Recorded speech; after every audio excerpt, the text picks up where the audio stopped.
Un texte d'Hermès Trismégiste apporte d'intéressantes précisions sur une pratique encore en vigueur de nos jours, celle de la dévotion devant les statues de saints personnages.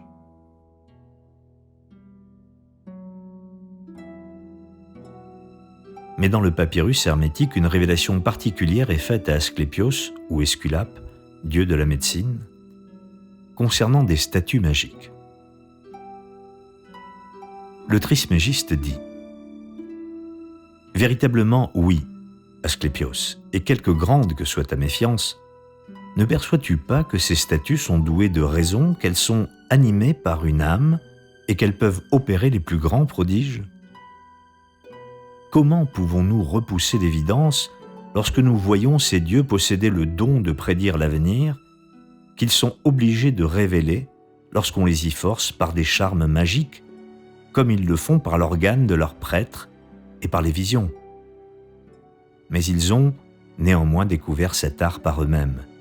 Impuissants à créer l'âme et l'esprit, ils évoquent les âmes des anges ou des puissances inférieures pour les introduire dans les statues consacrées.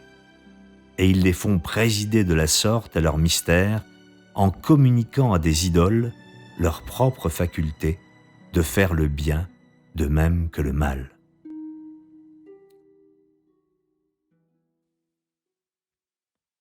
Les anciens Égyptiens connaissaient le moyen de rendre les statues vivantes. Par un procédé magique, ils chargeaient les statues des dieux d'une force particulière, curative ou autre, ou bien encore appelaient la force du dieu directement dans la statue.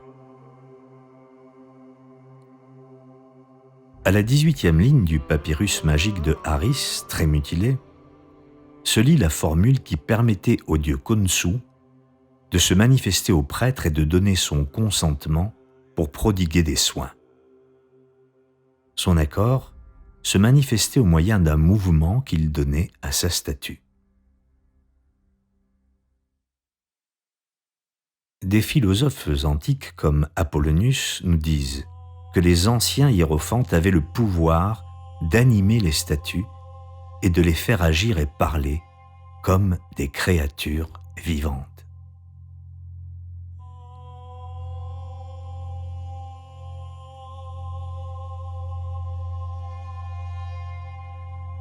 On prête souvent au catholicisme un inventaire unique de miracles dus à la Vierge, à Jésus, aux saints ou aux reliques.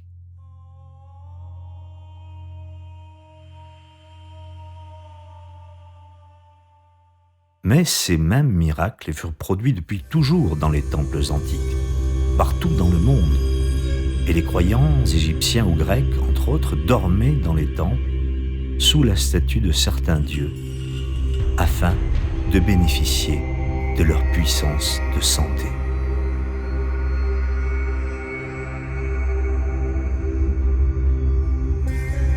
De quelle manière ces statues devenaient-elles curatives ?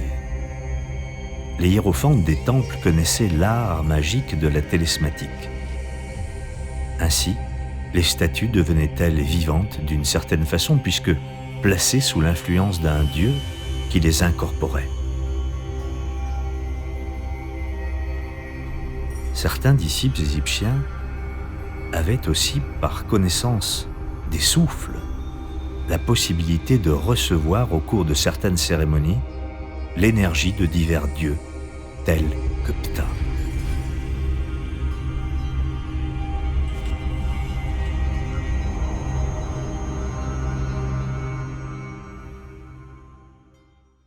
La foi soulève des montagnes, nous enseigne le Christ.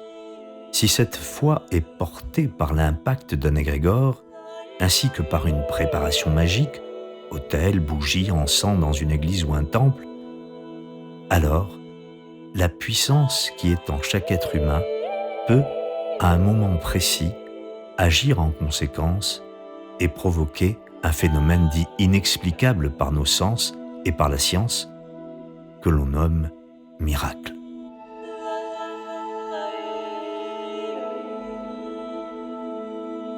Cet autre moyen d'animer des statues était le fait de certains prêtres qui utilisaient l'influence magnétique.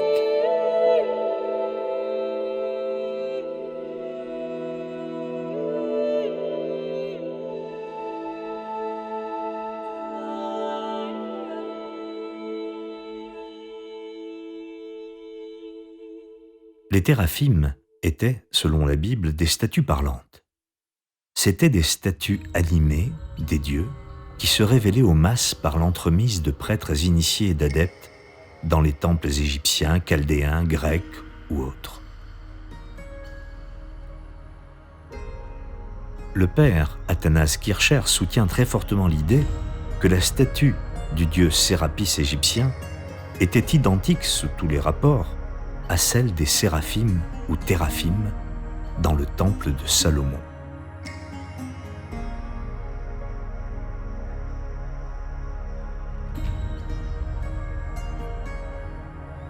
Le pasteur Louis de Dieu au XVe siècle nous dit que c'était peut-être des images d'anges ou des statues dédiées aux anges. La présence de l'un de ces esprits était ainsi attirée dans les téraphim et répondant à ceux qui venaient le consulter. Et même dans cette hypothèse, le mot téraphim deviendrait un équivalent de séraphim. Les statues curatives. Dans son livre 5, l'auteur latin Tite Live nous rapporte la demande d'un soldat romain à la déesse Junon en ces termes. « Junon, vous plairait-il d'abandonner les murs de Véies et de changer ce séjour pour celui de Rome ?» Après la conquête de cette ville, Junon consent et secouant la tête en signe d'acquiescement, sa statue répond « Oui, je le veux bien ». L'historien ajoute « De plus, lorsqu'on se met en devoir de transporter son image, elle paraît instantanément avoir perdu son grand poids, et la statue semble plutôt suivre ses porteurs qu'être portée par eux. » Le byzantin Michel Psellos au IXe siècle écrit que la magie formait la dernière partie de la science sacerdotale.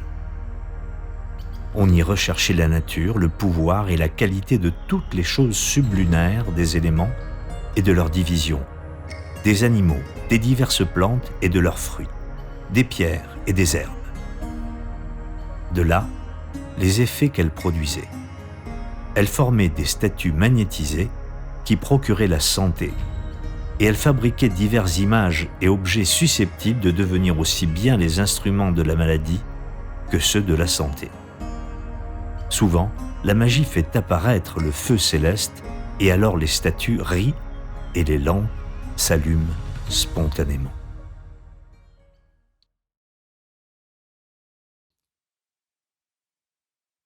L'être humain croit aujourd'hui connaître beaucoup plus de choses que les anciens.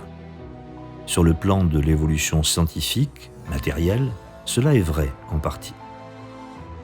Mais cette évolution s'est malheureusement développée au détriment des facultés spirituelles et psychiques de l'homme. En gagnant des connaissances liées à l'illusion de la matière, nous nous sommes éloignés de notre potentiel intérieur. Les temps reviendront où la réconciliation se fera pour le plus grand bénéfice de chacun. La science hermétique retrouvera alors la digne place qui lui revient.